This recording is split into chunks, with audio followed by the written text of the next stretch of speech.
PPC Cast, el podcast para la gente amante del PPC. Episodio número 284. ¿Cómo crear una agencia referente de PPC con Natalia Samperiz? Hoy traigo, y este podcast me lo hago muy personal, a otra de esas personas que yo oía tanto cuando yo empecé, como es Natalia Samperiz. Bienvenida, Natalia, ¿cómo estás? Hola Albert, muchas gracias. Pues encantada de estar aquí contigo, la verdad. Y ahora te lo comentaba antes que para mí sois como las primeras personas que me enseñaron esto porque con Google montabais los Google Actívate. Sí. Sí, sí, sí. Y yo contigo era online. Yo creo que, es más, tú en LinkedIn llevas moviéndote mucho tiempo. Sí, bueno, es posible. Antes LinkedIn no tenía tanta actividad, ¿no? Como Correcto, tiene sí. ahora. No. Entonces, bueno, antes era como que tenías ahí tu perfil y ya está. Y a lo mejor compartías alguna cosilla, pero poco más. Pero sí que es cierto que en los últimos años todo el mundo está como mucho más Sí, activo, sí, sí, ¿verdad? no. Los últimos, yo al principio me acuerdo que era como, a ver si cuelga esta persona algo y aprendo un poco más, a ver si cuelga esta persona algo, y ahora es como, demasiada gente está colgando. Pero eso, o sea, Natalia lleva en esto, ostras, mucho. Natalia, ¿cómo empiezas en el mundo de Google Ads? Y creo que es en 2011. Realmente empiezo antes en el mundo de Google Ads. En 2011 empiezo con semántica. Lo que pasa es que, bueno, la historia es que yo en 2008 estudié un máster de Administración Electrónica de Empresas, que por aquel entonces, pues bueno, el marketing digital era una cosa bastante desconocida, pero sí que había digamos, un módulo dentro del máster donde veíamos pues posicionamiento en buscadores. Recuerdo que vino a darnos una sesión Fernando Macía y tal, y bueno, pues todo eso me apasionó. Y bueno, casualidades de la vida, nos presentamos ahí en un concurso que organizaba Google para estudiantes a nivel mundial. Te daba $300 para invertir en Google AdWords en aquel entonces, en una empresa real que no hubiera hecho nunca publi, ¿no? Entonces, pues hicimos por equipos el concurso y tal. Tenías que presentar unos informes en inglés que mandabas a Google. Bueno, entonces, bueno, fue así divertido. Hicimos una campaña de una empresa que vende motos, cascos y equipación de motos. Y cuando ya acaba el máster y tal, a las semanas, en julio, pues cada uno del máster ya habíamos vuelto un poco a nuestra vida. Estábamos ya empezando a trabajar o, bueno, éramos muy jóvenes, ¿no? Yo estaba empezando en aquellos momentos, tenía 24 años. Y nos llaman de Google y nos dicen que hemos quedado campeones de España y finalistas de Europa de este concurso. Sí, y fue como, guau, qué pasada, tal, porque nos invitaron a las oficinas de Google en Madrid, en Torre Picasso, que entonces era pues algo mucho más pequeñito, Ujú. y fue muy guay, la verdad. Y la experiencia nos encantó y bueno, pues a partir de ahí todo el mundo nos animaba como, jolín, pues esto se os da muy bien, quizá deberíais montar una empresa de esto, tal. A nosotros nos sonaba un poco a chino, ¿no? De cómo vamos a montar una empresa, tal. Bueno, y surgió una primera oportunidad para trabajar con Central de Reservas, que es como tipo Booking, es una empresa Vale. aragonesa que hacía una inversión ya por aquel entonces importante en Google y tenían la sensación de que nos estaba optimizando, ¿no? Entonces empezamos como autónomos, mi socio Jesús y yo, optimizando estas campañas mientras seguíamos pues con nuestros trabajos por otro lado, haciendo como mil cosas. Ujú. Y bueno, pues ya llegó un tercero y dijimos, oye, pues esto hay que formalizarlo de algún modo, buscar un nombre, un logotipo, montar una web, ir al notario, estas cosas. Y ya de ahí pues surge, así un poco por casualidad, un poco por causalidad, nace Semántica oficialmente en febrero de 2011. Pero ya te digo que habíamos estado 2 años previos al inicio de Semántica, 2 años colaborando como autónomos.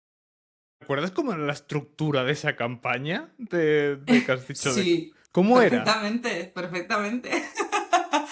Pues mira, el tema aquí fue que todas las campañas, por lo que estábamos viendo, tanto de este cliente como de los competidores, eran por aquel entonces todo búsquedas muy generalistas, ¿no? De hoteles en Salou, hoteles en la playa, este tipo de búsquedas. claro, ya por aquel entonces los CPCs ya empezaban a ser un poco altos, la conversión no era muy buena.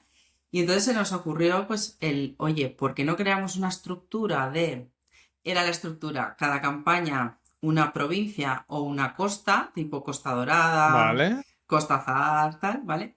Y luego dentro teníamos, cada grupo de anuncios era un hotel. Entonces, en cada grupo de anuncios teníamos las keywords del hotel con el anuncio del hotel y la landing del hotel.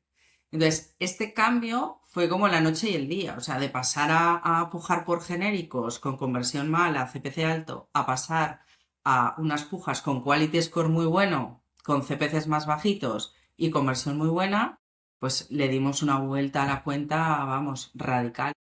Era un trabajo muy laborioso porque tú imagínate, en aquel entonces, si el dato no me falla, había más de 10.000 hoteles en España, no sé ahora cuántos habrá, pero eran muchísimos hoteles. Y luego era pues el reto de sobre todo medir esa trazabilidad, ¿no? De qué hotel convierte, cuál no, esa venta cruzada, porque hay hoteles muy famosos, el Hotel Bali de Benidorm, pues es súper famoso y la gente lo busca un montón, pero es muy caro. ¿Cuál es la intención real de compra de ese hotel? Pues más bajita. Entonces, tenías que ir midiendo eso, ¿no? La trazabilidad de qué hoteles te generan venta, cuáles te generan tickets más altos, más bajos. Y fue pues nuestra escuela, ¿no? De todo esto, fue nuestros inicios en nuestra escuela. Claro, y allí solo CPCs manuales porque al Sí, Smart sí, Bidding faltaban muchos años por es llegar. mucho. Sí. ¿Concordancias había? Sí, sí, sí, había concordancias.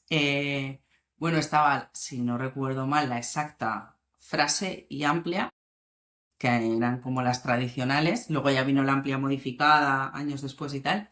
Pero sí, pero en ese momento teníamos solo esas y jugábamos mucho con eso, ¿no? Con eso y luego empezamos también a jugar mucho con el tema de las negativas cruzadas, porque claro, hotel Bahía no sé qué, había 1.000 hoteles Bahía no sé qué, hotel Puerto no sé cuánto, entonces tenías que jugar con eso.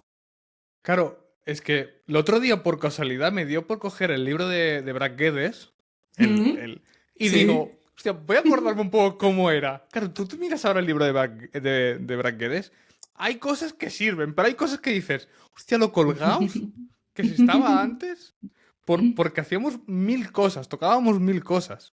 sí, Eh, sí, sí. que de este cambio lo haremos, pero volvamos a esos inicios de Semantic. Claro, en ese momento ya dijéramos que en el mercado de España no había tanta empresa solo dedicada a esta. No, no, no, no, para nada. De hecho, nosotros precisamente montamos la agencia especializada en SEM, ¿no? Por eso, porque creíamos que era una oportunidad, a pesar de que yo había estado trabajando también en SEO y mi socio en desarrollo web, yo también había hecho pues mis pinitos en desarrollo, o sea, sabíamos un poco todo lo que era el marketing digital, podíamos ejecutar proyectos Ujú. de más ámbitos, pero creímos que en ese momento era un factor diferencial, es decir, nosotros somos 100% especialistas en esto y decidimos apostar por ahí. Y claro, en ese momento vosotros casi abrís la puerta a muchas empresas a decir, oye, que sepáis que cuando la gente le explicabais que os podíais anunciar en Google, em, en ese es porque mucha gente que nos está escuchando, claro, ya ha nacido con Meta Ads, con TikTok Ads, pero claro, en esa época os encontrabais que habían empresas grandes que no sabían nada de todo esto. Bueno, yo creo que la tónica general era lo que te estaba explicando antes de las pujas por palabras muy genéricas, ¿no? Y nosotros estuvimos cambiando el rumbo de varias cuentas en esa línea, ¿no? Nos pasó lo mismo con La Tostadora, que es una tienda online de Sí. camisetas, que sigue siendo cliente a día de hoy. Ojo lo que te estoy diciendo. 15 años más tarde. Hostia. Sí, sí, sí, es increíble, es algo que la verdad que me llena de orgullo, Hombre, 15, porque, 15 jolín, años y una empresa tan 15 grande que años. le habrán llegado propuestas Ujú. por todos sitios, da algo del Sí, porqué sí, de sí. semántica. Sí, sí, además es curioso porque ha habido por el camino muchos cambios de CMO por su lado y de personas y tal, pero nosotros seguimos ahí. Y pasaba lo mismo, ¿no? Que estaban pues pujando por camisetas divertidas, camisetas personalizadas, tal. CPCs muy altos, misma tónica. Y en el momento en el que pasamos a pujar por camisetas Big Bang Theory, camisetas Breaking Bad, El Padrino, tal, todas las combinaciones, los CPCs mucho más bajos, quality score más alto, conversión a lo mejor el triple de conversión. Y entonces pues es que el resultado no tiene nada que ver, ¿no? Claro, y eso os hacía que ya empezasteis a captar. Porque Semántica, una cosa que tiene, que tú al final te vas a la web y ves los logos de empresas que trabajan con vosotros y Ujú. dicen, ojo, los mastodontes que hay de empresas. Que aquí hay una cosa que yo siempre he tenido curiosidad de cómo lo hacen las agencias como la vuestra, que tienen empresas tan grandes. Es que dentro del equipo hacéis como equipo solo para clientes. ¿Cómo estructuráis cómo es estructurada la agencia para una agencia que tiene este tipo de clientes? Porque para empezar, ¿cuánta gente sois ahora mismo? Mira, somos 33 o algo así. No llevo el conteo exacto, porque justo empezó una chica la semana pasada, creo que 33. Eh, y la estructura, pues bueno, estamos diferenciados en dos equipos, uno que es el equipo de Paid Media y otro que es el equipo de Analítica. Vale. Porque aunque es verdad que empezamos como agencia especializada en Paid, lo que nos encontrábamos era que los clientes no estaban midiendo bien, ¿no? Entonces a lo mejor nosotros les poníamos el pixel de Google Ads, pero bueno, una cosa lleva a la otra, te termino configurando Analytics, tal, y entonces pues bueno, ya lo formalizamos como servicio.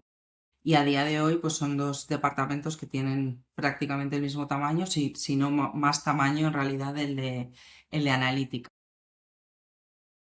Y entonces el departamento de analítica da soporte a Paid en la parte de tracking y tal, pero tiene sus propios proyectos que son Ujú. solamente de analítica. Luego el departamento de Paid, pues es una estructura bastante horizontal, te diría. O sea, sí que hay un team lead. Y luego hay personas que están más especializadas en Google Ads y personas que están más especializadas en Social Ads.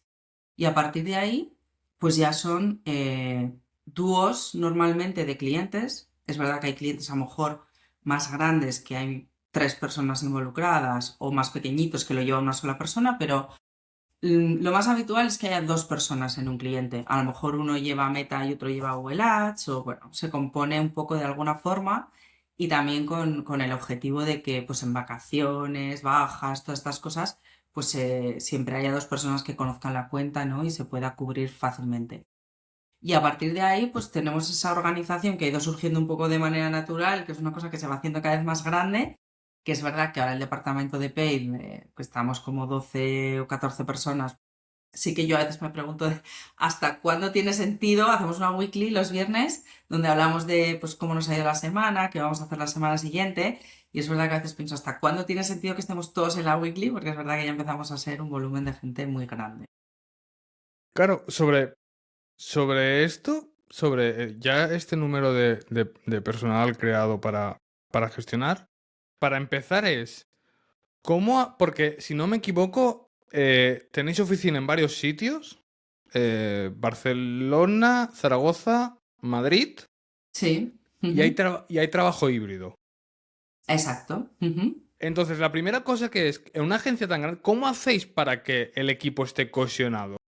Mm, Pues mira, esto la verdad es que me parece un reto y justo lo estaba pensando esta semana porque nos vino a visitar una chica del equipo que trabaja desde Benicarló en Ujú. remoto 100% y jolín, cuando viene alguien que está siempre en remoto y está un par de días con nosotros en la oficina y tal, en este caso en Zaragoza, que es donde estamos más personas del equipo y está la oficina central, pues es como una alegría de, ostras, que te estoy viendo en carne y hueso, que nos tomamos un café, ¿qué tal?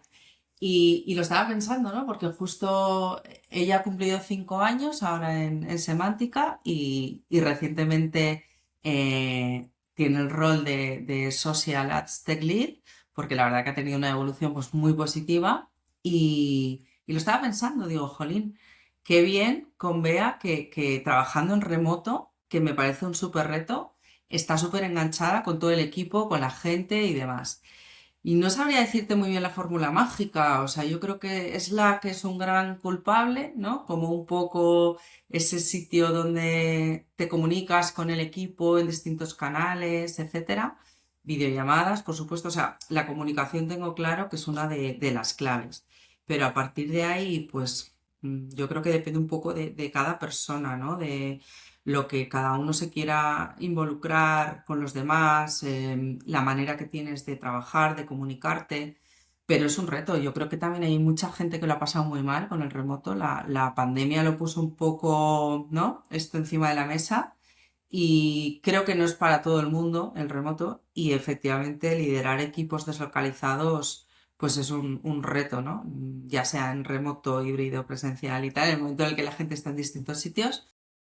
Pues bueno, es algo más que nos acompaña y yo ya no me lo imagino de otra manera, porque lo que era antes que todo el mundo iba a un sitio a la oficina, pues ya creo que es una cosa que ha pasado a la historia, pero sí que es verdad que tiene su aquel. Y otra cosa que siempre encuentro como un gran reto que hay, y yo creo que en todo el sector, es un tema de que es un sector que está en evolución, siempre. Es un sector que dentro de 2 años, pues estará todo. Y siempre pienso, hay como... tienes que tener mucha implicación o mucha formación constante para poder estar al día. ¿Cómo lo hacéis eso internamente para aseguraros que después la calidad siempre será la mejor? Cosa que es lo que hace que tengáis clientes desde hace 15 años o tengáis Ujú. los clientes que tenéis ahora mismo. ¿Cómo haces para intentar que el equipo siempre esté al día?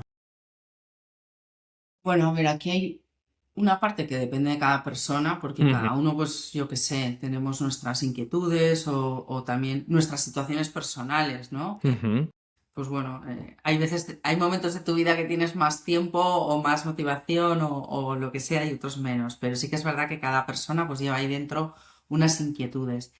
Pero en cualquier caso, lo que hacemos es, por ejemplo, nosotros estamos organizados por squads, porque más allá de la especialización en plataformas que te explicaba antes, ¿no? Hay gente que está más especializada en Google, hay gente que más en social.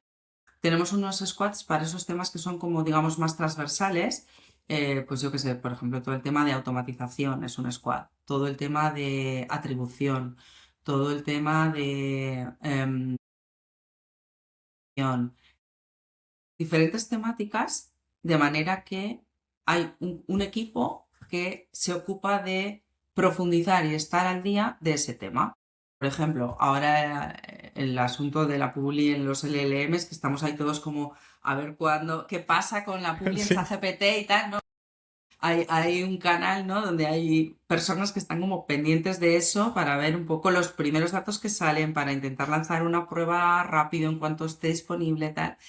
Entonces, esa estructura de squads yo creo que funciona bien, pues porque al final formas parte de un equipo en un ámbito que a ti te motiva, eso sí que creo que es muy Vale. importante. Yo me intento asegurar con la gente que eso le motive. Hay gente que le gusta mucho el tema de internacionalización y que están encantadas de estar en ese squad, pero no le metas en medición porque no es una cosa que le gusta. Y gente al revés, ¿no? Entonces, creo que es muy importante que esas líneas más de investigación, de formación, etcétera, que se sale, digamos, a veces un poco más de tu día a día de los clientes, que sea una línea que para ti sea motivadora, el investigar sobre eso, el formarte sobre eso. Creo que es una de las claves. Y entonces tenéis como un canal de Slack donde cada vez que se hace un descubrimiento o una noticia o lo que sea, se comparte allí para que todo el grupo esté al día. Exacto.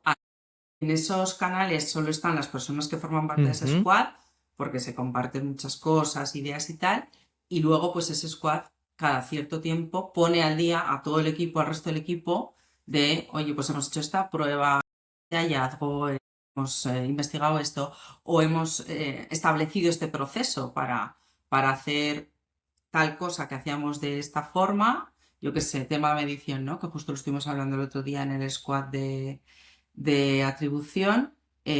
Nosotros trabajamos con un formato que es la ficha de medición, que es una cosa muy sencilla, que simplemente es cuando empezamos a trabajar con un cliente, el dejar registrado, oye, este cliente está midiendo esto de esta manera y todos los cambios que nosotros hacemos, Vale. cambios en píxeles, cambios de cuentas, de analytics, de lo que sea, ¿no? Entonces, tú tienes ahí como un registro de cómo se miden las cosas en ese cliente, porque la verdad es que la medición es algo que se ha ido complejizando, ¿no? En los últimos tiempos, que si server-side, que si consent mode, que si tal. Entonces, hay veces que dices, vale, estoy viendo en este dashboard este dato de conversiones, pero ¿qué estoy viendo realmente aquí, ¿no? ¿Qué es lo que hay detrás? Entonces, el tener muy bien documentado eso, creemos que es un tema importante. Es interesante como, porque así, claro, vas generando, porque uno de los retos más grandes que has tenido tú como CEO es el talento, la captación de nueva gente, y tanto la captación como la retención, ¿no? Sí, sí, sí, sí. Desde luego que, bueno, el tema de captar gente, aquí en fichas, ¿no? En tu Mm, equipo, yo creo que es una de las claves en cualquier empresa, pero sobre todo en empresas de servicios, que la persona es tan importante, pues desde luego es esencial. Luego, lo de retención a mí nunca me ha gustado mucho, me gusta más quizá fidelización, vale, porque sí, vale. retención parece como que te tengo aquí Sí, como retenido, que lo ¿no? Con haces. una cuerda. Vale. Pero bueno, sí que es verdad que es un temazo, ¿no? Porque, jolín, el profesional de por sí suele ser inquieto, ¿no? En este ámbito, entonces es normal y natural que a lo mejor pues tú no estés 10 o 15 años, en este caso Semántica lleva 15 años, que estés tanto tiempo en una empresa. Lo raro sería estar tanto tiempo en una empresa. Yo la verdad que siempre que se va alguien me da una pena terrible porque le cojo mucho cariño a la gente y es un palo, ¿no? En ese momento. Luego pues sales adelante y entra gente nueva y es el flujo natural de la vida y de las empresas, pero sí que es verdad que es un tema ahí clave para, pues bueno, que la gente esté contenta, que la gente dé un buen servicio, ¿no? Y que todo fluya. Ujú. Ahora, volviendo un poco a la historia de en estos 15 años que lleváis, ¿cuáles crees que han sido los hitos que han ido llevando a Semántica a la posición que está ahora? O sea, ¿cuál crees que han sido esos momentos de decir, aquí hemos evolucionado, hicimos esto, aquí hubo una evolución? O sea, ¿cuáles han sido esos pasos? Bueno, el primero, pues el que te contaba con esos primeros clientes, Ujú, ¿no? Porque tú ahí estableces un poco como las bases, ¿no? Como los ujú, pilares de cómo empiezas a trabajar. Casi sin darte cuenta, estableces tu metodología de trabajo, los procesos, etcétera. Y ya a partir de ahí, pues claro, va entrando un tercer cliente, un cuarto, un quinto, que a veces das mucha cuenta, ¿no? De cuando están pasando las cosas. Para mí ese fue el primero. Es también en el capital una consultora tecnológica que ujú. es Iberus y bueno, pues desarrollo de software, desarrollo de sites, de e-commerce, etcétera. Y bueno, pues también eso fue como un reto, esa unión, ¿no? Con ellos y la forma de trabajar desde una consultora tecnológica. Nosotros teníamos como más una filosofía más de agencia de marketing digital. Ujú. Bueno, fue uno de los hitos que no es que sea un momento puntual en el inicio, sino como luego toda la evolución de la mano en conjunto. Y luego te diría que desde luego fue también un hito muy importante que nos llamaran para contar con nosotros como profesores de Google Actívate, Ujú, que sí. esto fue en 2014, Ujú. porque bueno, pues nos permitió un poco salir al mundo de alguna manera, ¿no? Nosotros estábamos como en nuestra cueva, en nuestra oficina y poder compartir con chavales como tú en ese Sí, momento, ¿no? Que sí, sí. queríais aprender, Es que la verdad es que fue muy guay. y aquí, Natalia, no os dais cuenta, o sea, no os dais cuenta, supongo que os dais cuenta. Yo creo que es que ahora no me sale, la jornada esta de que llevamos ahora 5 o 6 años, bueno, ya 10 haciendo, yo creo que muchos, si pensamos en cómo empezamos, porque lo he escuchado varias veces, con los Google Actívate. O sea, Sí. fue como que descubrimos el PPC de Google Ads de la Ujú. mano de gente que llevaba ya tiempo haciéndolo y que se os veían motivados cuando lo Ujú. explicabais. Sí, nos gustaba mucho y yo creo que de alguna forma, como transmitíamos esa pasión, ¿no? Había gente que se impregnaba de eso, como tú, y decían, ostras, pues yo me quiero dedicar a esto, porque, por ponernos un poco en contexto, esto es 2014 y esto es una acción de Google, un poco de RSC, ¿no? De responsabilidad social corporativa, porque veníamos de una crisis, o sea, veníamos como Ujú. arrastrando esa crisis económica donde había muchos chavales en el paro o que les costaba mucho encontrar trabajo y Google dijo, ostras, vamos a hacer una acción para formar a la gente en digitalización, en marketing digital, en transformación digital y hablando de nuestras herramientas, pero también hablando de otras, ¿no? También se hablaba de Meta o se hablaba de otras cosas. Y la verdad es que fue una pasada porque tuvo gran éxito, en parte porque era gratis, pero no solo por eso, sino porque estaba muy bien organizado. En una semana de curso, paliza de 9 de la mañana a las 6 de la tarde, Y cada día un examen tema y después. tal. Amén. Yo hacía, me acuerdo, los miércoles SEO semi-analítica, o sea, en un día se llama SEO semi-analítica súper rápido porque quería contar muchas cosas. Y luego incluso hicieron un curso avanzado que eran 3 semanas, que eso ya era como una especie de máster. De hecho, había gente que decía, jolín, he aprendido más aquí en 3 semanas en este curso gratis que en un máster que he hecho que me ha costado no sé qué dinero. Entonces, la verdad que fue una experiencia increíble y es un orgullo cuando gente como tú nos decís, ostras, pues yo empecé escuchándote en tal sitio y tal, y luego hice este curso y fíjate, y ahora me formo en esto. Y luego hay profesionales que los ves ahora y dices, wow, que han empezado ahí, y la verdad que mola un montón, es muy, muy satisfactorio. Y luego encima ten en cuenta que se hizo la versión online, que con eso ya se cubrió todo LATAM. O sea, primero era en Ujú. España en un acuerdo con pues, la Universidad Autónoma de Madrid, la de Barcelona, Zaragoza, tal, las principales universidades públicas. Nos recorrimos España un poco así como tipo Willy Fogg, ¿no? Yo Sí. cada semana tenía que ir a un sitio, era un poco loco, pero muy guay, porque te permitía conocer sitios y gente muy guay. Y luego la versión online, que eso pues hizo una grabación en Madrid, en un estudio de grabación, y ya te digo, con eso luego ya pues se cubría toda la parte de LATAM. Sí, sí, sí, no, no, yo le guardo mucho cariño porque sin eso no Sí, estaría sí, sí. donde estoy ahora. Sí, sí, sí. Y bueno, por continuar, Sí, perdona, que me he liado sí. con lo de, nos No, hemos no, liado no. con Google Activate. Pero me preguntaban los hitos. Luego te diría también 2016, que fue cuando nos dijeron que éramos Google Partner Premier, De eso te quería ¿vale? preguntar, ¿fuisteis Sí. la primera agencia?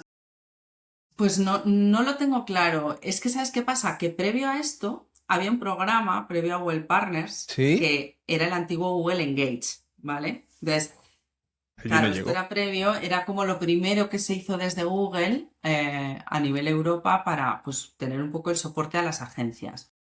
Y yo recuerdo, por ejemplo, estar en 2012 en Londres en un evento con Enrique del Valle, que éramos los dos únicos españoles que habíamos ido al evento, el resto eran de otros países. Entonces, este Google Engage luego se transforma en Google Partners y en 2016 nos dan el tema del Google Partner Premier, que pues ha hecho ahora 10 años. Y ya no sé decirte quiénes fuimos las primeras agencias o eso, ya no tengo info, la verdad. Es que yo, puede ser, es que ahora no sé si y es que de esa época también me acuerdo cuando Ramón Fábregas y Enrique tenían el canal ese de Proyecto Sí, SEM, sí. que no sé si yo te vería por allí en algún, o sea, es que de esa época estaba lo de Proyecto SEM y justo era el Google Partner. Para, ¿qué cambió? O sea, porque, y esto no sé, pero muchas veces hoy en día lo de Google Partner es, no sé, lo veo, no sé si o te pasa a ti que llevas tantos años, que la gente lo trata como de otra forma, como que no le da tanta importancia, es que no sé cómo valorarlo. ¿Cómo hoy en día crees que las empresas valoran que una empresa sea Google Partner? ¿Siguen dándole la misma importancia que hacían antes? ¿Ahora le dan menos? Pues mira, mi sensación ha sido como que nunca ha sido demasiado importante, ¿eh? Igual estoy equivocada, pero coincido contigo en que últimamente es como que cualquier agencia que tiene pues cierto volumen o tal es Google Partner, incluso Google Partner Premier, ¿no? Que están como en las dos Ujú. categorías. Y claro, se ha masificado tanto que ya ha dejado de ser relevante. Aunque sí que es cierto que este año creo que hay varias que han perdido la insignia, entonces no sé si quieren volverlo a hacer como más exclusivo, no estoy segura, pero sí que es cierto que ha perdido un poco de peso o no me parece que sea un factor diferencial. Si un cliente lleva, por ejemplo, las campañas de manera interna y ha tenido problemas, por ejemplo, recientemente ha entrado un cliente que es sector juego y tal, que es un poco delicado, ¿no? Lo llevaba una chica internamente en la empresa y buscaban una agencia precisamente por tener un soporte de Google, ¿no? Que pudiera ayudar con todo esto. Sí que en ese caso creo que es un factor importante, pero qué agencia no lo es, ¿no? Entonces, no creo que sea factor distintivo. Correcto, correcto. Porque hay un partner que es el de Meta, que es mucho más desconocido que el de Google. Sí, cierto. ¿Qué te aporta a nivel de agencia tener el partner de Meta? Pues, a ver, tienes algunas ventajas, yo que sé, por ejemplo, sabes el tema de las certificaciones individuales, que son unos exámenes Sí. que cuestan, no sé si son 200 euros o bueno, pues te dan como varios vouchers para que puedas hacer estos exámenes gratis. Tienes una serie de ventajas, sin embargo, te diré que el soporte que da Meta a las agencias, bueno, el soporte en general que da Meta es bastante regular. Y a las agencias en particular, me parece que son los que peor lo están haciendo del trío Google, Meta y TikTok, ¿vale? Sí, Creo que no. son los que peor lo están haciendo. Y fui muy consciente, hace un mes estuve en Dublín, que fuimos a un evento de Meta, y bueno, estuvimos allí con la account de una de las cuentas que llevamos de Meta, porque account a nivel agencia no ponen, o sea, solo te ponen account de cliente. Entonces, esto es un diferencial tanto con Google como con TikTok. Entonces, como estuvimos reunidos con Meta, con la account del cliente, ¿no? En este caso, y luego estuvimos reunidos en TikTok con la account de la agencia de semántica y la account del cliente, veía un poco la diferencia y me llamó mucho el decir, ostras, fíjate TikTok, que llevan mucho menos tiempo y creo que están haciendo las cosas mucho mejor a nivel de soporte y han montado como una estructura muy guay donde te van poniendo como en el momento en el que formas parte de este partnership con TikTok, la agencia pues tiene como unos objetivos por Qs, te dan unos vouchers de pasta tipo 2.000 euros y cosas así para incentivar a los clientes a que inviertan en TikTok. No sé, te dan como un abanico de herramientas mucho más chulo y mejor soporte, en mi opinión, que Meta.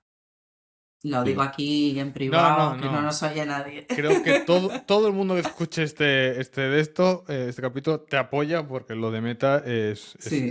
ni que pagues el soporte, te ofrecen mejor soporte porque lo estoy viviendo en mis carnes. Yo ahora te quería preguntar, hemos hablado de la evolución semántica, pero la evolución tuya como CEO de semántica, porque hay muchas veces que, por ejemplo, a mí me pasa, a mí yo pienso, ostras, montar una agencia tal. Y pienso, es que hay un momento que mi rol, aunque a mí me guste mucho tocar campañas, deberé dejar de tocar campañas como toco ahora al nivel. Entonces, explica un poco esta evolución tuya como CEO de la agencia. Jolín, pues esto me parece un temazo, ¿eh? La verdad que es una de las cosas que tenía ganas de hablarlo contigo, porque, claro, creo que la mayoría de los que hemos montado agencias somos un poco este perfil, ¿no? Que hemos empezado como Ujú. técnicos, por así decir, ¿no? Bien sea pues como autónomos o tal, gestionando campañas. Y claro, es cierto que vas creciendo, vas llevando como todo en paralelo y llega un momento que en ciertos volúmenes pues te satura, ¿no? Porque no puedes estar haciendo mil cosas a la vez, ¿no? Optimizando las campañas, entrevistando a candidatos, vendiendo propuestas, yendo a este evento, yendo a tal.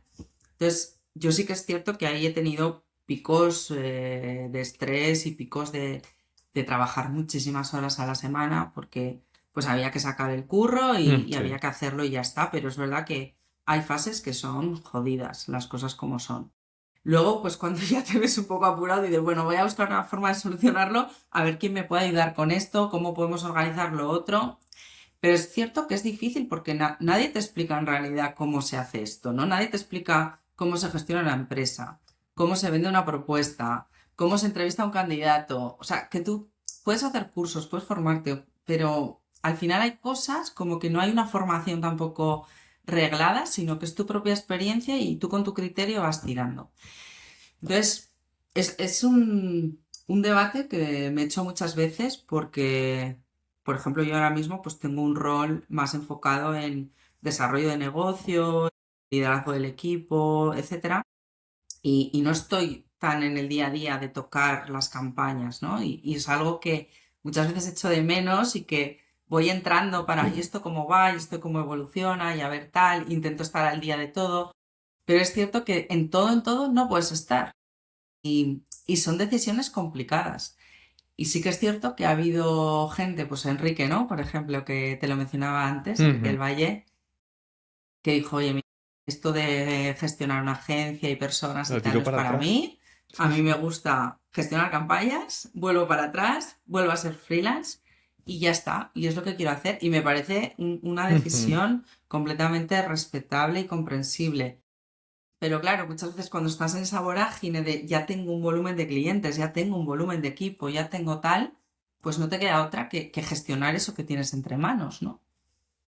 Claro, tú me refiero yo aquí y que casi busco como el intentar verme yo de decir, no quiero tocar, pero muchas veces, o sea, no quiero tocar porque no debo tocar porque mi labor es otra. Pero muchas veces tiene la sensación de, uno, a esa, pues sobre todo en las primeras delegaciones, porque ahora yo entiendo que tendrás una formación interna, etc, etc, que hace que el onboarding del equipo pues ya cumpla ciertos estándares. Pero al principio, claro, tienes el miedo de, no, pero es que la calidad que yo llevaba, que porque yo lo hacía así, era esta. Ahora, ¿cómo Mm. hago para no ver? Pero no tengo que... Entonces, esta batalla mental, ¿cómo la conseguiste superar? No sé si se supera alguna vez. Vale, vale, vale, entonces, muy bien. Sí, sí, además, mira, justo este tema lo estábamos hablando el otro día con Cristina, una compañera que lleva en semántica 1000 años, y es old school. Y jolín, hablábamos un poco de eso, de que vemos que ha cambiado un poco bastante la manera de optimizar las cuentas entre los que hemos empezado hace muchos años, que estábamos ahí con el CPC manual o tal. Ahora que parece que todo es, pongo un presupuesto y pongo un ROAS y la máquina hace todo sola, ¿no? Y claro, los que venimos de la vieja escuela es como que te da un poco de reparo, ¿no? Ver ciertas cosas. Yo también entiendo que la gente que ha empezado hace menos tiempo, pues dice, bueno, pues esto es así, pongo esto tal cual. Pero es cierto que hay como un cambio de filosofía por el cambio que han tenido también las propias plataformas, ¿no? Que sí que Google quizá todavía te deja hacer ciertas cosas, pero bueno, te intenta empujar ahí para Pimax, Demand Gen, tal. Y ahora Meta con Andrómeda y demás, pues ni te cuento. Entonces, bueno, pues ese camino de la automatización, por un lado, entiendo que sea muy atractivo para determinados profesionales, que es más cómodo, ¿no? Que hacer determinadas cosas a mano, que antes igual nos pasábamos de procesos manuales muy laboriosos y tal. Pero claro, también hay que entender que son cajas negras y que esas cajas negras ocultan muchas cosas que es interesante escarbar en los datos y entender qué es lo que te funciona y lo que no te funciona, porque yo creo que la clave sigue estando ahí. Es que muchas veces la reflexión puede ser del rol de nosotros como gestores de cuentas, que ahora tenemos que estar mucho más analizando todo, porque antes cuando habían las pujas manuales, como me acuerdo cuando hacíamos los SCA, cuando hacemos todo eso, antes Ujú, estabas todo el día tocando las cuentas y ahora es un poco el tocar con bisturí. Pero a ujú. mí eso de decir, y es una frase que nunca, que lo técnico se ha acabado, yo no lo veo así, que lo técnico se porque seguimos teniendo que entender, por ejemplo, por qué aplicas una campaña a CPA o a ROAS, por qué le pones un max click, o sea, que una de nuestras labores de hoy en día también en el mundo es saber todos esos recovecos que, por ejemplo, nos da Google Ads, que muchas veces nos esconde las cosas, saber que están allí, saber que las podemos usar. Por eso, ¿tú crees que lo técnico técnico no ha desaparecido del mundo? No, no, no ha desaparecido. Desde luego que tienes que seguir entendiéndolo, pero sí que es verdad que antes es como que lo tenías que entender sí o sí y lo tenías que trabajar sí o sí. Y ahora es como, si lo entiendes mucho mejor y obviamente vas a hacer un trabajo de mucha más calidad, pero como se tiende a automatizar todo tanto, es como que, aunque no entiendas algunas cosas en profundidad, puedes ir tirando igual, ahora Sí, mismo, sí, ¿sabes? sí. Pones el precio, pones el ROAS, tal, y vas tirando. Que no es óptimo, no es óptimo, no, no, ni de coña, pero eso, que las propias plataformas, por su interés, ¿no? Google, Meta, tal, quieren ponerte las cosas fáciles y siempre te dan esa opción que es el camino fácil, el más tentador quizá, que es el que a ellas más les conviene como empresa para ingresar más. Y tú como profesional, pues vas un poco en contra, ¿no? Que esto es una lucha de Sí, Tú lo que sí, quieres son los mejores resultados para el cliente y muchas veces vas en contra de lo que Google recomienda y hay veces que es como, joder, es que el account de Google le está diciendo tal, invierte en YouTube y tal, y yo por detrás le estoy diciendo otra cosa, porque es que... Entonces esto es una pelea un poco histórica de, jolín, que yo te voy a recomendar lo que sea mejor para ti porque es mi sí, labor y es sí, mi sí, sí. trabajo y es lo que me dice la ética profesional. Y muchas veces lo que yo creo que es mejor para ti no es lo que Google o Meta creen que es lo mejor. Y un cambio que has notado es que ahora nos metemos más en el negocio para conocer los números, para esos números pasarlos a las estrategias. ¿Crees que ha sido una evolución o, por ejemplo, es algo que siempre habéis hecho? En nuestro caso es algo que siempre hemos hecho o que siempre hemos intentado hacer, ¿no? Porque ya desde el inicio, lo que te comentaba de los hoteles, Ujú. veíamos muy necesario el entender, pues por ejemplo, con cuánta antelación reservaba un cliente un hotel para sus vacaciones de verano, el tema de los tickets medio, el tema de la venta cruzada, el tema de la competencia, muchas cosas de la operativa del negocio que nos parecía que era fundamental para poder hacer un buen trabajo. Es verdad que luego tiendes como a estandarizar los procesos de, vale, keywords, anuncios, no sé qué, y que quizá puedes hacer el trabajo sin conocer a fondo, pero no me cabe duda de que cuanto mejor conozcas el negocio, mejor trabajo puedes hacer. Y de hecho, yo esto es una cosa que les digo muchas veces a los clientes. Todos los casos de éxito que tenemos, clientes que han ido bien, que llevan mucho tiempo con nosotros, que sus resultados son buenos, etcétera, siempre sin excepción es porque hay dos equipos, el suyo y el nuestro, que están muy implicados y que están trabajando juntos como un solo equipo. ¿Por qué? Por esto que comentas que nosotros tenemos que conocer el negocio, sí, pero ¿quién conoce mejor el negocio? El cliente, sin duda. El cliente tiene ese feeling del día a día de acabo de tener ahora una gotera en el almacén, me ha mojado no sé cuántas cajas, me he quedado sin stock de tal, ¿no? Es el que lo vive en el día a día y el que mejor te puede transmitir todo eso de cuáles son las necesidades en cada momento. Tú, obviamente, tienes que entender el negocio y aportas más esa parte técnica, pero ese trabajo en conjunto es la clave. El cliente que pretende delegar todo en la agencia y que la agencia me resuelva la vida, es muy difícil que eso pueda funcionar, porque es que necesitas esa implicación de alguien, al menos una persona por el lado del cliente, que vaya con todo y que apueste por el canal. Ahora te quería preguntar un poco porque es que has vivido toda la evolución de de la comunidad, del PPC en España, porque casi lo fundaste. Tú, Ramón, casi sois los que cortasteis la cinta y dijisteis, todo esto es campo, vamos a ver cómo... ¿Cómo ha sido esta evolución del PPC en España? ¿Y en qué momento, si lo comparas, porque tú yendo a todos los eventos internacionales y todo, ¿cómo ves ahora mismo tanto la evolución esta de la comunidad de PPC en España como el talento que tenemos en España a nivel de publicidad? Pues a ver, antes éramos una comunidad muy pequeña al principio. De hecho, montamos un grupo de WhatsApp que era marketineo, que luego pasó Sí, a que sí, Telegram sí, sí, y sí. que a día de hoy hay varios canales, ¿no? Y luego ya Sí, se fue como especializando, se hicieron eventos también. sí. Entonces, bueno, teníamos como varios foros donde nos gustaba compartir a los profesionales de esto y luego cada uno pues hemos seguido nuestro camino, depende de cada caso, ¿no? Pero seguimos teniendo una buena relación y, no sé, el otro día, por ejemplo, nos tomamos un café online con Ana Kostic y con Jorge Luis Álvarez Sí, y, jo, pues muy guay, ¿no? Porque te puedes a compartir, a lo mejor hace 5 años que no te has visto en persona, pero te pones al día y está muy guay intercambiar opiniones y tal. Entonces, no sé, antes éramos menos gente sin duda, hubo una oleada de formación que tú estabas antes definiendo sí. muy bien con Google Actívate y con pues muchos másters y cursos que salieron. Y luego, pues yo creo que desde la pandemia aquí, creo que hay un volumen más grande de profesionales, ¿no? El paid media, Ujú. quizá también por todo el auge que está teniendo social ads, que ha habido pues un repunte muy importante con el crecimiento de Meta, con el auge de TikTok, etcétera.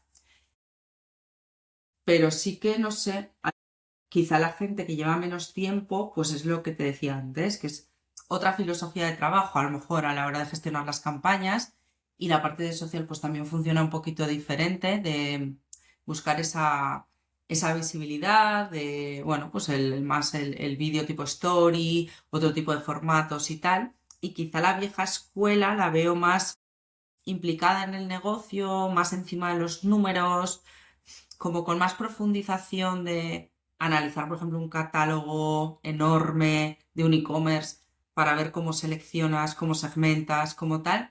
Esto, en general, como que me falta y ojalá esté equivocada y ojalá mañana me llamen 50 personas que me digan, yo llevo 3 años y esto lo hago y quiero trabajar contigo. Ojalá, desde aquí mi email está abierto y mi LinkedIn. Pero sí que creo que si llevas menos tiempo, también es normal, te ha dado menos tiempo a profundizar en toda esa parte. Yo siempre he pensado, agencias como la tuya y otras agencias, si sacarais un... No, no le llamo un máster, como un 15 días de ven a trabajar con nosotros y te enseñamos cómo lo hacemos. Ostras, yo es que lo pagaría por muchas agencias, para ver Ujú. internamente realmente cómo lo hacen. Una de las últimas preguntas que te quería hacer es, a nivel de agencia, ¿cómo habéis integrado todo el tema de la inteligencia artificial?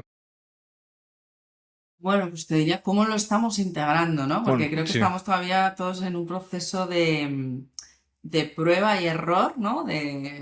Pues es que cada día salen cosas nuevas, ¿no? Y fíjate ahora, se puede hacer esto con Claude, y fíjate, porque Gemini no sé qué, porque, no sé, o sea, es una locura, ¿no? La cantidad de cosas que salen cada día, cada semana. Y bueno, estamos como en una fase te diría, de definición de procesos, donde vamos probando cada uno cosas por nuestro lado y tal, ¿no? Y ahora es cuando quizá estamos más empezando a ponerlo en común y a estandarizar procesos, determinando que, oye, pues para tal objetivo, esta herramienta es la mejor porque lo hemos concluido probando estas 3 o 4 herramientas, por esto y por esto. Y establecemos que este proceso tiene que ser de esta manera. Yo, honestamente, te diría que estamos en pañales un poco, porque creo que todo el tema de la IA está yendo como a una velocidad exponencial, ¿no? A pesar de que ChatGPT salió en 2023 y tal, pero sí que en los últimos meses la velocidad de todo ha sido enorme y bueno, nosotros sí que somos muy del ecosistema Google, ¿vale? Trabajamos con Google Ujú. Workspace a nivel corporativo, quiero decir. Y entonces, pues sí que ahí dentro trabajamos mucho con Notebook LM, por ejemplo, que a la hora de gestionar información de los proyectos ha sido como un antes y un después para nosotros, porque meterle ahí, por ejemplo, un histórico de 5 años de proyecto, de todos los documentos que tienes, etcétera, y poder sacar ahí, preguntarle lo que quieras, sacar un diagrama, sacar un resumen, un caso de éxito, o sea, me parece brutal. Pero claro, luego lo que estamos viendo es para procesos ya más concretos, ¿no? Pues hacer un keyword research, tal tema de copies o todo lo que son nuestras tareas del día a día. Estamos justamente ahora en ese proceso de ver la mejor solución en cada caso y cómo estandarizar el procedimiento. Ujú. Una última pregunta antes de pasar a las preguntas rápidas. Si tuvieras que arrancar hoy la agencia o le tuvieras que dar un consejo de alguien que va a empezar una agencia con todos estos 15 años, ¿qué consejos les daría para montar una buena estructura de agencia? Muy difícil No lo esta hagáis, no pregunta. lo hagáis. No, bueno, a ver, es un camino de luces y sombras, como todos los caminos, ¿no? Ujú. O sea, a mí me gusta mucho una frase que es elige tu difícil, de el matrimonio es difícil, el divorcio es difícil, elige tu difícil, emprender es difícil, trabajar por cuenta ajena es difícil, elige tu difícil. Entonces, no es ni mejor ni peor, es que es lo que es. Entonces, tienes pues eso, un camino de luces y sombras. Lo que no puede nadie pretender es creer que esto es, pues bueno, pues jauja de me pongo, hago 4 cosas, porque últimamente se ve mucho vídeo de clickbait, ¿no? De gente que hace magia, de no se sabe muy bien cómo, consigue clientes de no sé qué ticket medio y vive en Dubái trabajando con su portátil dentro de la piscina. Entonces, eso no es real, o sea, es que eso no es la realidad. La realidad es que te va a costar vender, la realidad es que te va a costar establecer procesos, formas de trabajo, te va a costar montar un equipo, que todo cuesta, cuesta un proceso y un esfuerzo y que luego pues es muy satisfactorio cuando consigues ciertas cosas, pero que no es un camino de rosas. Entonces eso todo el mundo lo tiene que tener claro.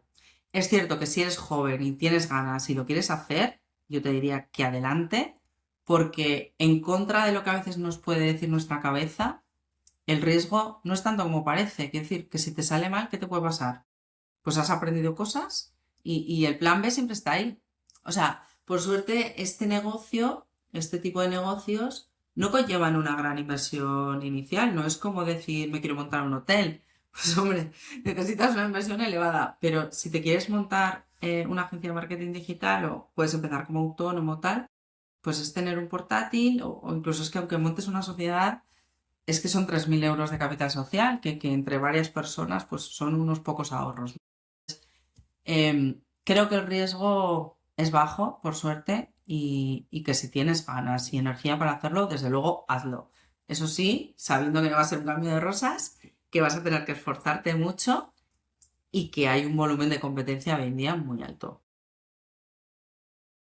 Pasemos a las preguntas rápidas, Natalia. Consejo para alguien que está empezando. Pues un poco lo que te acabo de decir, que échale ganas, échale ilusión, échale horas. No te confíes pensando que es un camino de rosas porque no lo es. Ve con todo y si sale mal, no pasa nada, no pasa nada. Una fuente de información que no puede faltar. Mm, a ver, me gustan muchas, pero no sé, si hablamos de Pueden este ser varias. sector, pues yo qué sé, estos sitios tipo Search Engine Land y tal, pues siempre como que son pioneros en decirte determinados datos, información, para estar un poco pues al día de lo que se cuece, sobre todo al otro lado del charco, ¿no? Que es donde suceden las cosas un poco antes. Lo de Search Engine Land es una locura porque llevan la de Dios. Sí, sí, sí, sí. Yo creo que en toda mi carrera siempre me han acompañado. Ujú. Sacando cosas, informes. Yo creo que es una que está muy... quizás porque no son tan cool, porque sigue siendo un post de un blog o lo que sea. Ujú. eh, es algo que te das cuenta cuando alguien es de la vieja escuela que te nombra Search Engine Land, porque dices, ¡pam! Esta gente viene de atrás. ¿Qué error típico ves en una cuenta de Google o de Meta? Error típico. mm, Me costaría quedarme con uno, em, pero te diría, por ejemplo, el tema de la optimización a largo plazo, ¿no? Que es muy fácil que se te vaya la mano con el incremento de los CPCs, de manera que se empieza a encarecer el tráfico, se empieza a encarecer el CAC, etcétera. Entonces, eso suele ser el error típico, que es lo que hace que una cuenta no escale. O sea, porque tú al final tienes la tasa de conversión que tienes, que puedes siempre trabajar para mejorarla y tal. Si se te va mucho el CPC y precisamente ha habido un encarecimiento muy grande de CPCs, ¿no? En los últimos tiempos, y has hecho determinados tipos de campañas o determinadas cosas de estas que recomiendan Google y Meta, se te puede incrementar un 30 a un 40% fácil el CPC y es que ahí estás muerto, ¿no? Porque no puedes asumir ese encarecimiento porque el CAC se te dispara. Entonces, claro, el cliente dice, pero vamos a ver, es que este canal ya no me resulta rentable en algunas ocasiones. En mi opinión, para que una cuenta crezca a largo plazo y el canal sea sostenible, el mantener ese CPC a raya lo máximo posible es la clave. Y el no mantenerlo es uno de los errores típicos. Nunca nos habían dicho este, ¿eh? Pero una pregunta, ¿alguna vez te has encontrado que tú misma te impresionas de, ¡Wala, este CPC! Y piensas, ostras, es que hace 5 años atrás era una cuarta parte. Sí, sí, totalmente. ¿Sabes dónde se ve muy claro? Que tú creo que te acordarás que antes podías pagar un céntimo de CPC para Ujú. algunas keywords, por ejemplo, la de tu marca, ¿no? Típica de si nadie puja por mi marca y solo pujo yo, pujo un céntimo o pujo 5 céntimos y pago un céntimo por los clics de mi marca. Y esto pues ahora... Ya ahora no. hay CPCs de marca que son caros, o sea. Son carísimos. Entonces, jolín, ahí te duele como especialmente porque dices, joder, es mi marca, ¿no? ¿Por qué tengo que pagar yo este dineral? Mm.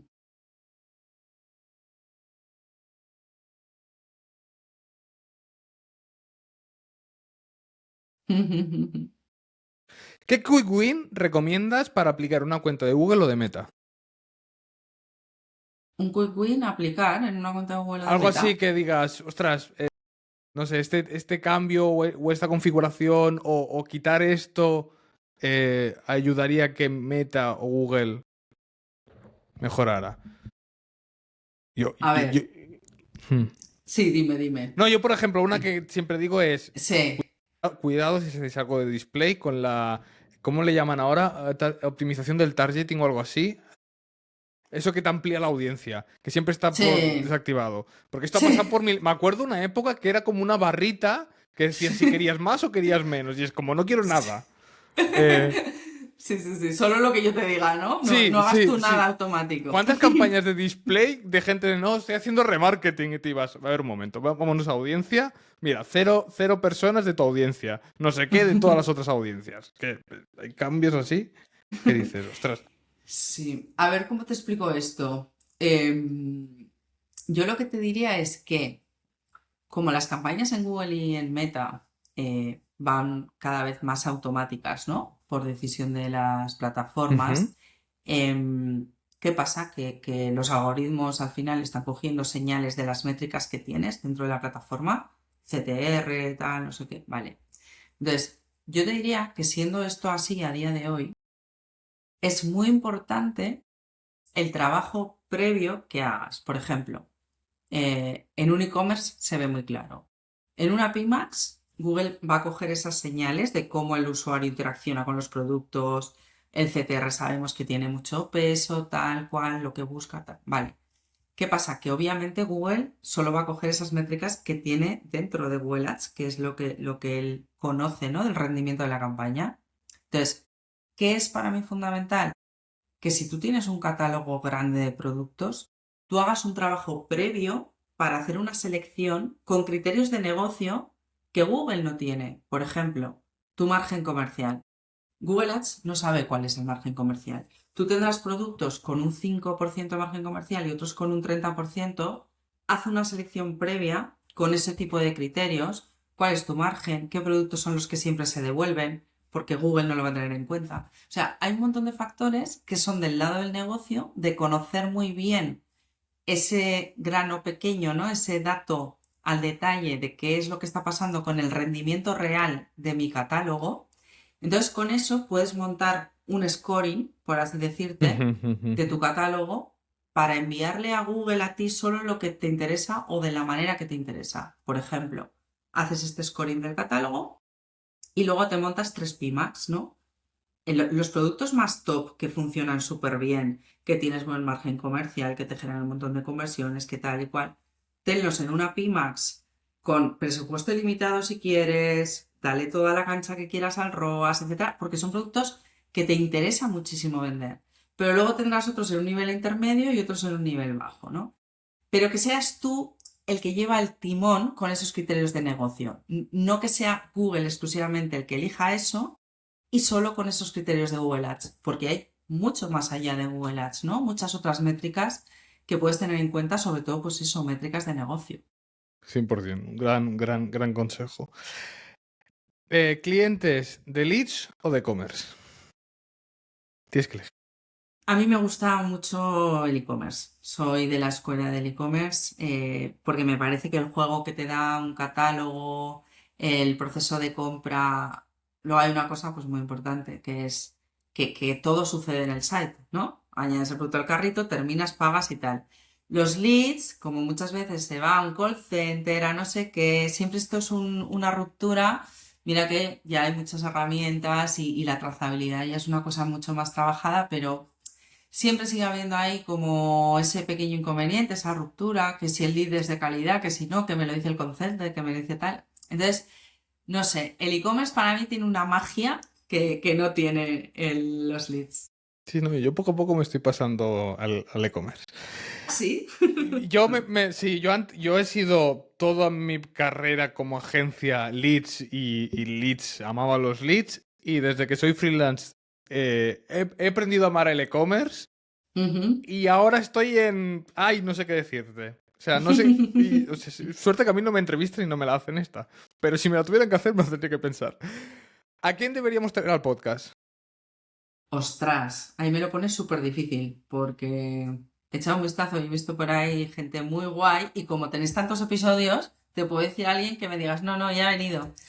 Tírate el triple. Eh, O sea, Buah, a ver, ¿a quién te digo? Que no haya venido, no estoy segura de quién ha venido y quién no haya venido. Y solo quieres PPC. no, puede ser de lo que sea. Puede ser de lo que sea. Ah, vale, pues lo que sea.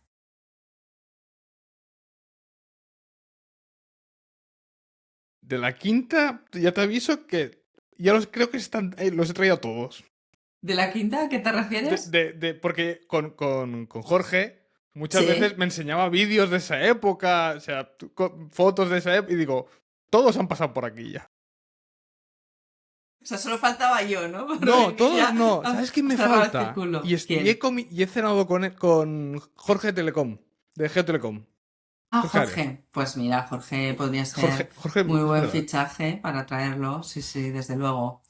Luego, no sé, no es PPC, es SEO, pero yo le tengo muchísimo cariño y muchísima admiración y es un gran maestro, que es Fernando Maciá. No sé si ha venido alguna vez a tu No, pero podcast, también he ¿no, tenido el verdad? placer de comer con él un día. Ujú. Bueno, y el libro que publicó con Anaya fue, que publicó... No sé si publicó un libro con Anaya o no. Ah, creo que sí. Pero Sí, sí, sí, sí, con Anaya publicó, sí. sí, es verdad. O sea, SEO es totalmente otra cosa, pero por todo lo que sabe de todo, a nivel de... es verdad, sería Sí. un gran fichaje. Lo anoto para... Y luego, Jolín, me alegro que me hagas esta pregunta porque no sé si te da a ti la misma sensación que hay gente que tiene mucha visibilidad en LinkedIn y en redes y tal, y está guay, ¿no? Que hagan eso. Pero luego es verdad que hay mucho profesional en la sombra de gente que por falta de tiempo, por falta de... o porque le da vergüenza, porque dice, oye, yo no voy a contar aquí nada porque no, no quiero, ¿no? Entonces, esa gente que te podría contar mil cosas y me viene, por ejemplo, a la cabeza dos personas de mi equipo en la parte de Social Ads, que una es Beatriz Borrás, que te estaba hablando de ella hace un rato, que, jolín, tiene un dominio de Meta, de Andrómeda, de todo lo que es optimización, desde la parte técnica, estratégica, te voy a contar estrategias muy guays. Yo creo que estaría muy chulo que la invitaras.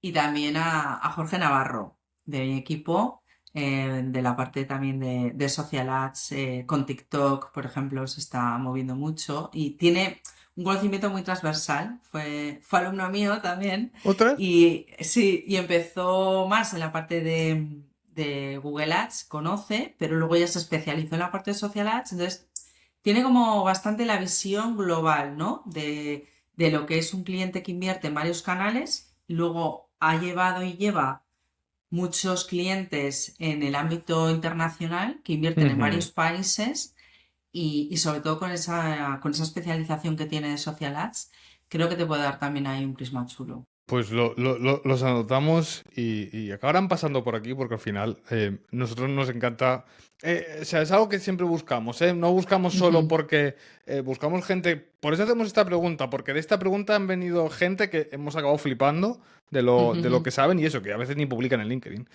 Natalia, ¿te Ya. lo has pasado bien? Me lo he pasado pipa hablando contigo. Cuando quieras te entrevisto yo a ti. No, eso nunca sucede, nunca sucederá. No. A mí me da cosa que me pregunten porque...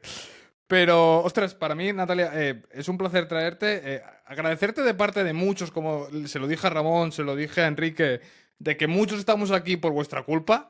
Eso es así. Qué guay. Porque la época esa de Actívate nos apasionasteis a unos cuantos y hay muchos que seguimos aquí. Entonces, nada, agradecerte. Ya os digo, para mí semántica siempre la tengo en como empresas y muchas veces es como que hablas con gente y dicen, pero como que en el sector como no tenéis esa... que no hacéis vídeos, no hacéis no sé qué, no sé ni sé cuánto, es como... Ya. No, pero es que... O sea, semántica es... Mira la copia semántica y mira los logos que tienen. O sea que yo siempre digo, lo acabo definiendo así. Entonces, nada. Muchas gracias por venir, Natalia. Ha sido un placer. Gracias a ti por Y invitarme. nada, a todos los oyentes, como sabéis, ya sabéis, si os ha gustado esto, compartirlo y nos vemos la semana que viene.